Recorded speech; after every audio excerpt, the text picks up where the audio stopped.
আজকের লেকচারে আমরা কথা বলবো ভেরিয়েবল দিয়ে কি করে প্রপোজিশন রিপ্রেজেন্ট করা যায় সেটা নিয়ে।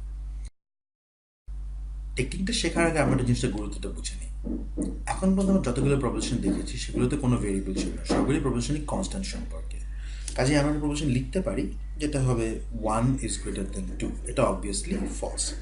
প্রপোজিশন লিখতে পারি 3 ইজ গ্রেটার দেন 2, যেটা ট্রু। কিন্তু আমরা জেনেরিকভাবে প্রপোজিশন লেখা, যেমন x is greater than y বা x plus one is greater than twice x, এরকম কোনো কিছু লেখা আমরা এখনও এই ধরনের জিনিসগুলো লেখা আমরা এখনও প্রপোজিশন দিয়ে করতে পারছি না। এটা একটা সমস্যা।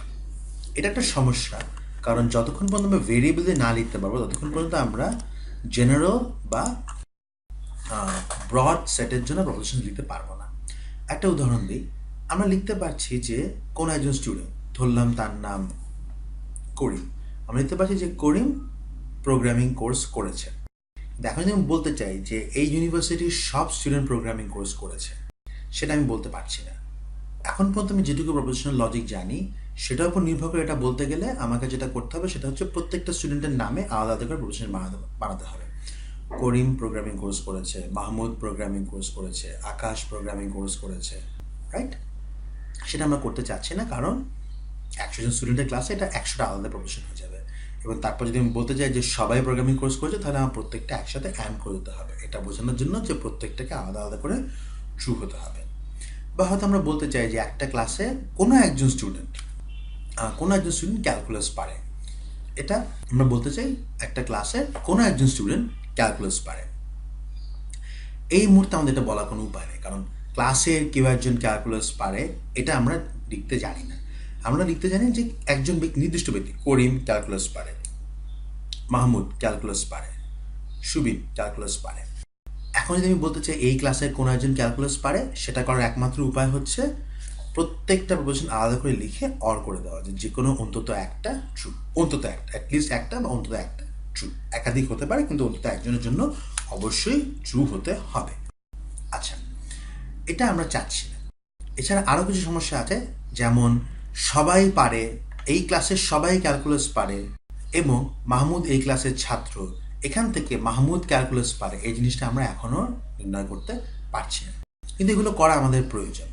কাজে এটা করার জন্য আমাদের যেটা করতে হবে সেটা হচ্ছে, ম্যাথমেটিক্যালি বলতে গেলে প্রপোজিশনাল লজিকের চাইতে বেশি পাওয়ারফুল বা প্রপোজিশনাল লজিকের চাইতে বেশি প্রবলেম সলভ করা যায় এমন কোনো টেকনিক নিয়ে আসতে হবে। সেই টেকনিক নিয়ে আসার প্রথম ধাপ হিসেবে আমরা প্রপোজিশনাল ফাংশন দেখব। প্রপোজিশনাল ফাংশন, ধরো px হচ্ছে এমন একটা ফাংশন যেখানে কোনো একটা ভেরিয়েবল সময় একটা ফাংশন, একটা দাবি জানানো হচ্ছে যে x is greater than 10। একটা প্রপোজিশনাল ফাংশনে কোনো ট্রুথ ভ্যালু থাকে না। কেন থাকে না? কারণ px কি ট্রু না ফলস? দুটো একটাও না। কারণ x এর জায়গায় যদি আমি 5 বসাই তাহলে ফলস, x এর জায়গায় যদি আমি 15 বসাই তাহলে ট্রু।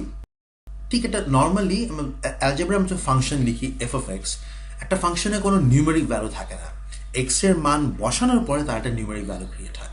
ঠিক একইভাবে প্রপোজিশনাল লজিকে যখন আমি একটা প্রপোজিশনাল ফাংশন লিখি p of x, সেটা কোনো ট্রুথ ভ্যালু থাকে না, x এর জায়গায় নির্দিষ্ট ভ্যালু বসালে সেটা একটা ট্রুথ ভ্যালু হয়। যেমন যেটা বলছিলাম, p5 is false, p15 is true। কেমন? আচ্ছা, এবার ফাংশন লিখে লাভ কি? কারণ আমরা যদি ফাংশন এরকম করে একটা করে ভ্যালু বসাতে হয় তাহলে তো একই জিনিস হলো। ধরি আমরা লিখছি যে কিউ অফ এক্স হচ্ছে এক্স নোজ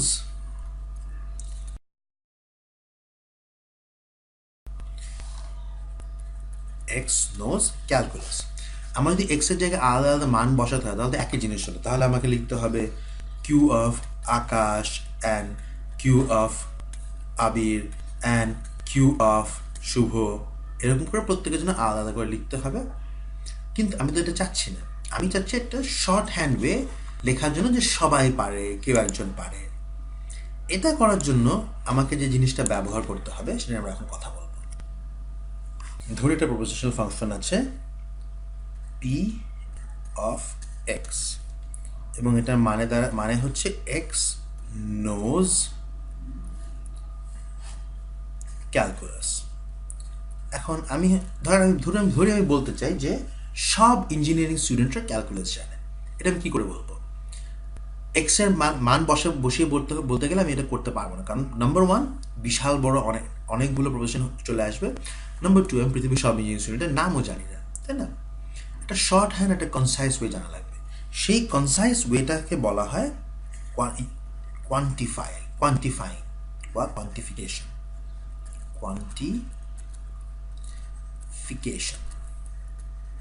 কোয়ান্টিফিকেশন বলতে মিন করা হচ্ছে এই যে যেটা বলছিলাম, একটা প্রপোজিশনাল ফাংশনে যদি ট্রুথ ভ্যালু দিতে চাই তাহলে এক্স এর জায়গায় নির্দিষ্ট মান বসাতে হবে।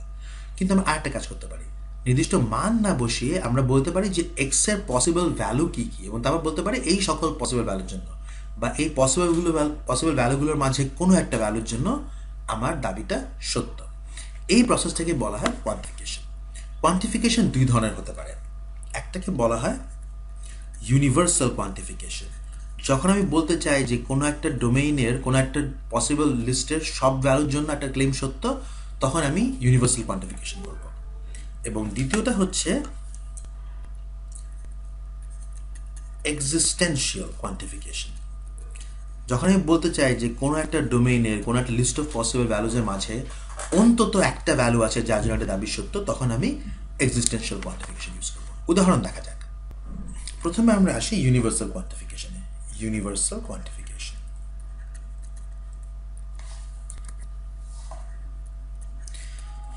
আচ্ছা, আমাদের স্টেটমেন্টটা একই থাকলো। পি অফ এক্স হচ্ছে x knows calculus. X nose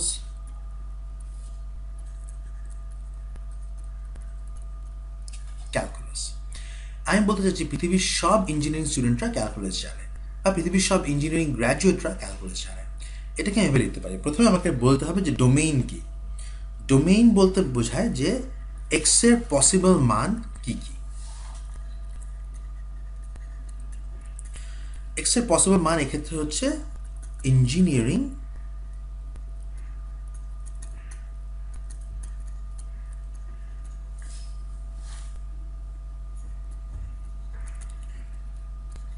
graduates, অর্থাৎ পৃথিবীর সব ইঞ্জিনিয়ারিং গ্র্যাজুয়েটস, ঠিক আছে? সব পৃথিবীর যে কোনো ইঞ্জিনিয়ারিং গ্র্যাজুয়েট হচ্ছে এক্স এর জন্য একটা পসিবল ভ্যালু। এক্স এর পসিবল ভ্যালু হিসেবে যে কোনো ইঞ্জিনিয়ারিং গ্র্যাজুয়েট এক্স এর একটা পসিবল ভ্যালু হতে পারবে। একজন মেডিকেল গ্র্যাজুয়েট পারবে না, একজন বিজনেস স্কুল গ্র্যাজুয়েট পারবে না, বাট এক্স এর পসিবল ভ্যালু হচ্ছে ইঞ্জিনিয়ারিং গ্র্যাজুয়েটরা। এখন আমি বলতে চাই পৃথিবীর সব ইঞ্জিনিয়ারিং গ্র্যাজুয়েট ক্যালকুলাস জানে। এটার জন্য প্রথমে ইউনিভার্সাল কোয়ান্টিফায়ার ব্যবহার করতে হবে। ইউনিভার্সাল কোয়ান্টিফায়ারকে লেখা হয় এভাবে। এই জিনিসটার উচ্চারণ হচ্ছে, বা ম্যাথমেটিশিয়ান এটাকে উচ্চারণ করে ফর অল। For all.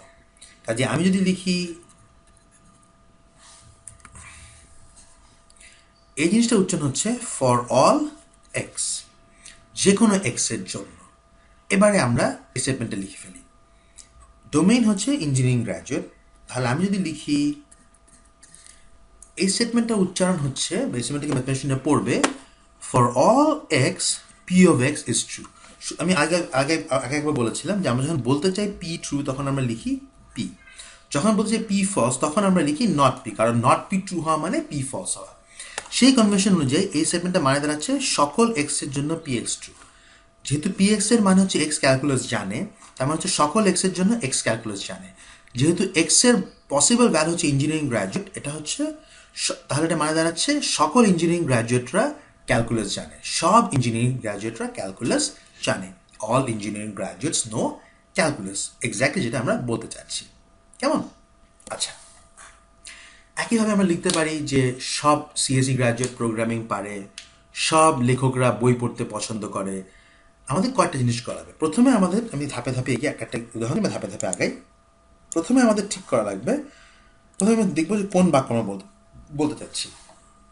ধরি আমরা বলতে চাই যে সব লেখকরা বই পড়তে পছন্দ করে, তাহলে আমার প্রথমে একটা প্রপোজিশনাল ফাংশন লাগবে, যেটা হচ্ছে ধরেন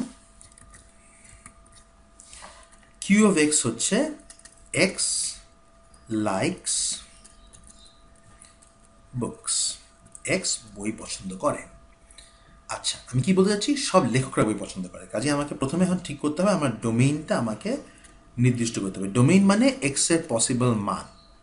এক্স এর পসিবল মান হচ্ছে রাইটার্স, পৃথিবীর যে কোনো লেখক এক্স এর পসিবল মান হতে পারে। এটা মানে কি, একটা ইকুয়েশনে এক্স নিয়ে যদি ইকুয়েশন থাকে, একটা গাণিতিক একটা অ্যারিথমেটিক ইকুয়েশন বা অ্যালজেব্রিক ইকুয়েশন থাকে এক্স নিয়ে, তখন এক্স এর ডোমেইন বলতে বোঝাচ্ছে এক্স এর ভ্যালু কী কী হতে পারে। ধরে আমরা জানি যে এক্স হচ্ছে কোনো একটা জিনিসের দাম। একটা জিনিসের দাম সাধারণত নেগেটিভ হয় না এবং শূন্য হয় না, হলে ভালো হতো। যেটা জিনিসের দাম নেগেটিভ বা শূন্য হয় না, কাজে আমরা ডোমেনে বলতে পারি যে একটা জিনিসের দাম মিনিমাম 1 টাকা। ধরে আমরা কোনোটা অদ্ভুত নতুন রাজ্যে বাস করি যেখানে কোনো জিনিসের দাম 20 টাকার বেশি হওয়ার নিয়ম নেই, তখন আমরা বলতে পারবো যে কোনো এক্স যদি হয় কোনো একটা প্রোডাক্টের দাম, তাহলে এক্সের ডোমেইন হচ্ছে 1 থেকে 20-এর মাঝে, অর্থাৎ 1 থেকে 20-এর মধ্যে যে কোনো সংখ্যা এক্সের মান হতে পারবে, কিন্তু এর বাইরে কোনো সংখ্যা এক্সের মান হতে পারবে না। ঠিক একইভাবে আমি যখন বলছি যে এখানে এক্সের ডোমেইন হচ্ছে রাইটার্স, লেখকরা, তার মানে এক্স যে কোনো লেখক এক্সের মান হতে পারবে, যে কোনো একজন লেখকের নাম এক্সের মান হতে পারবে, কিন্তু লেখক ছাড়া আর কেউ হতে পারবে না।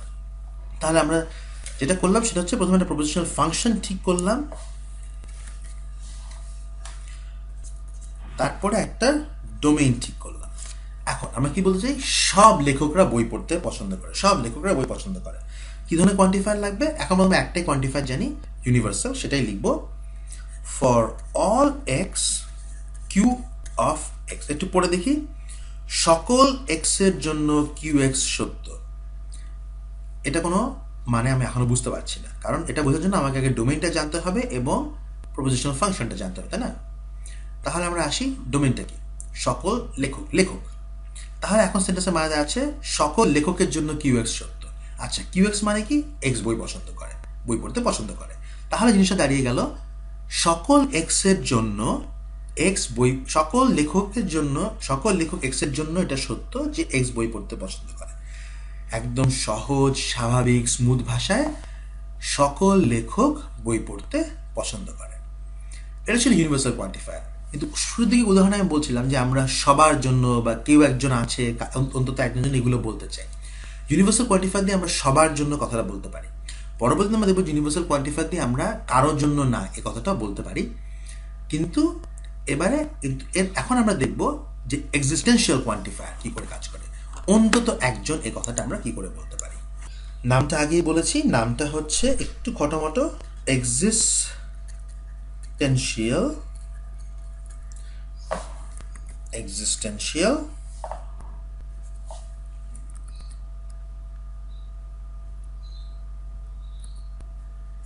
কোয়ান্টিফায়ার। রাইট? এক্সিস্টেন্সিয়াল কোয়ান্টিফায়ারকে লেখা হয় এভাবে। এটাকে উচ্চারণ করার একাধিক উপায় আছে। যেমন এটা একটা উচ্চারণ হচ্ছে there is at least one, there is at least one। আরেকটা উচ্চারণ হচ্ছে there exists, এমন কোন একটা x এর অস্তিত্ব আছে। অথবা ফাইনালি হচ্ছে there is বা are, গ্রামার নিয়ে অত চিন্তা করতে চাচ্ছি না আমরা, there are some। আচ্ছা, এখন আসি এর মানে কি দাঁড়াচ্ছে। এটার মানে হচ্ছে এমন কোনো এক, অন্তত একটা x আছে, at least one x, বা there exists an x, বা there is an x, বা there are some x। ঠিক আছে? আচ্ছা, এখন আমরা একটা নতুন ফাংশন চলে আসি। ঠিক নতুন না, আমরা পুরনো একটা ফাংশন ব্যবহার করি। ধরি p of x মানে হচ্ছে x knows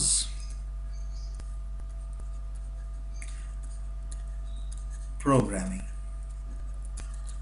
আচ্ছা, আমি বলতে চাচ্ছি এই ক্লাসে অন্তত একজন ছেলে আছে, অন্তত একজন ছেলে বা মেয়ে আছে যে প্রোগ্রামিং জানে। এই ক্লাসে অন্তত একজন আছে যে প্রোগ্রামিং জানে, অন্তত একজন। প্রথম জিনিসটা মানে বুঝে নিই, ক্লাসে 50 জন ছাত্র আছে, 50 জনের মধ্যে 50 জনই প্রোগ্রামিং জানে, তাহলে কিন্তু কোনো সমস্যা হচ্ছে না। আমার দাবিটা তাও সত্য থাকছে, কারণ আমার দাবি ছিল অন্তত একজন জানে, তাই না?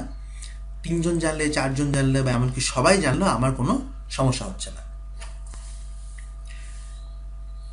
আমার সমস্যা হচ্ছে যদি আমি বলছি যে অন্তত একজন জানে, বাট আসলে কেউ জানে না, এছাড়া অন্য যে কোনো কিছু ঠিক আছে। তো অন্তত একজন আমরা এক্সিস্টেন্সিয়াল ইউজ করি, বাট এখানে একই ব্যাপার, আমাকে ডোমেইন ঠিক করতে হবে। ডোমেইন কি? এই ক্লাসের মানুষ, তাই না?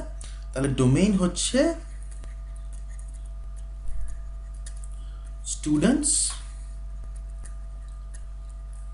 In class. এক্স এর পসিবল মান হচ্ছে এই ক্লাসের যে কোনো ছাত্র বা যে কোনো ছাত্রী। ফাংশনটা আমরা পেয়ে গেছি। এখন আমি লিখতে পারি there is at least one x such that p of x, এটা ম্যাথমেটিশিয়ান হলো there is at least one x such that p of x, এটা মানে কি দাঁড়াচ্ছে এমন অন্তত একটা x আছে যার জন্য px সত্য। আচ্ছা, যেহেতু জানি যে x এর ডোমেইন হচ্ছে এই ক্লাসের ছাত্ররা, বলতে পারি এমন এই ক্লাসে অন্তত এমন একজন ছাত্র আছে, এমন অন্তত একজন এই ক্লাসের ছাত্র আছে যার জন্য px সত্য। আর একটু সহজ করে, এই ক্লাসে এমন একজন ছাত্র আছে যার জন্য px সত্য। px মানে কি? এক্স প্রোগ্রামিং জানে। এই ক্লাসে এমন একটা এক্স আছে যে এক্স প্রোগ্রামিং জানে। এই ক্লাসে এমন একজন ছাত্র আছে যে প্রোগ্রামিং জানে। এই ক্লাসে অন্তত একজন ছাত্র আছে যে প্রোগ্রামিং জানে। কেমন? অন্তত একজন যেহেতু বলা হয়েছে, একাধিক মানুষ জানলে কোনো সমস্যা নেই। এক্সিস্টেন্সিয়াল কোয়ান্টিফায়ারে বলা হচ্ছে অ্যাট লিস্ট ওয়ান, বা এমন কেউ একজন আছে, এমন অন্তত কেউ একজন আছে, বা এমন কিছু মানুষ আছে। কিছু মানুষটা অনেক সময় মানুষের কনফিউজ করে যে at least some, there is some মানে একাধিক থাকতে হবে। কিছু বলতে কিন্তু একাধিক নাও হতে পারে। কিছু বলতে ম্যাথমেটিক্যালি আমরা একজন হলে বলবো যে কিছু মানুষ পারে, একাধিক হলে বলবো কিছু মানুষ পারে। অন্তত একজন বলতো একজন হতে পারে, 10 জন হতে পারে, 50 জন হতে পারে, আমি বলছি অন্তত একজন। কেমন? আমরা আরেকটা উদাহরণ দেখি ধাপে ধাপে। ধরি এফ অফ এক্স মানে হচ্ছে এক্স visited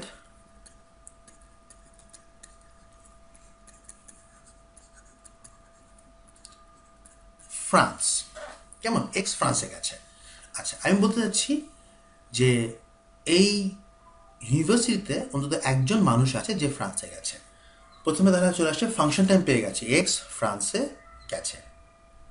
এখন আমার দরকার ডোমেইন। আমি ডোমেইনে কি বললাম? এই ইউনিভার্সিটির অন্তত একটা মানুষ আছে, কাজেই ডোমেইন হয়ে যাচ্ছে পিপল in this ভার্সিটি। সংক্ষেপে লিখলাম। আচ্ছা, এখন বলতে যাচ্ছি অন্তত একজন আছে, তার মানে এক্সিস্টেন্সিয়াল কোয়ান্টিফায়ার অন্তত একটা এক্স আছে যার জন্য এফ এক্স সত্য। অন্তত একজন মানুষ আছে অন্তত একজন এই ইউনিভার্সিটির মানুষ আছে যে ফ্রান্সে গেছে। এই ইউনিভার্সিটির অন্তত একজন মানুষ ফ্রান্সে গেছে। আমরা একইভাবে এটাও লিখতে পারি যে এই ইউনিভার্সিটির একজন মানুষ আছে যে ফ্রান্সে যায়নি। অন্তত একটা মানুষ আছে যার জন্য এফ অফ এক্স মিথ্যা। এই ইউনিভার্সিটির অন্তত একটা মানুষ আছে যে যার জন্য সে ফ্রান্সে গিয়েছে কথাটা মিথ্যা, অর্থাৎ এই ক্লাসে অন্তত একটা মানুষ আছে যে ফ্রান্সে যায়নি। আমরা ইউনিভার্সাল লিখতে পারতাম যে এই ক্লাসের কেউ ক্যালকুলাস জানে না। সেটাকে আমরা কি করে লিখব? এই ক্লাসের সবার জন্য এটা সত্যি যে তারা ক্যালকুলাস জানে না। এরপর লেকচারে আমরা দেখব যে একটা ইউনিভার্সালি কোয়ান্টিফাই স্টেটমেন্টকে নেগেট করলে, বা একটা এক্সিস্টেন্সিয়ালি কোয়ান্টিফাই স্টেটমেন্টকে নেগেট করলে কি হয়।